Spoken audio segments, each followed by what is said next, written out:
అందరికీ నమస్కారం. Welcome to Lamsa naturals. లంబసింగిలో దొరికేటువంటి ఉత్పత్తులు ఎందుకు ప్రత్యేకమైనవి అని కనుక మనం చూసినట్లయితే, ఏదైనా ఒక పంట చక్కగా పండాలి అంటే ఒక 3 వనరులు అనుకూలంగా ఉండాలి. అందులో మొదటిది వాటర్ అనుకుంటే, రెండోది మంచి విత్తనం, మూడోది సాయిల్. ఇక్కడ లంబసింగి పరిసర ప్రాంతాల్లో ఎక్కడ చూసినా కానీ స్వచ్ఛమైన వాటరు ఫ్లో అవుతూ ఉండిద్ది. ప్రకృతి సిద్ధంగా ఉన్నటువంటి జలపాతాలు మనకి కనిపిస్తూ ఉంటాయి.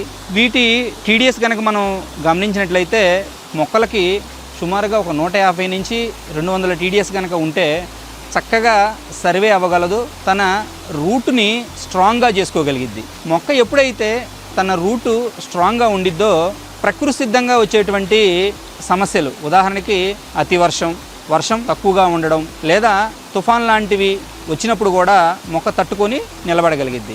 ఈ పరిస్థితులన్నీ కూడా కేవలం వాటర్ కంఫర్ట్గా ఉన్నప్పుడు రూట్ వ్యవస్థ డెవలప్ అవ్వడం వలన ఈ పరిస్థితుల్ని మనం గమనించుకోవచ్చు. Thank you.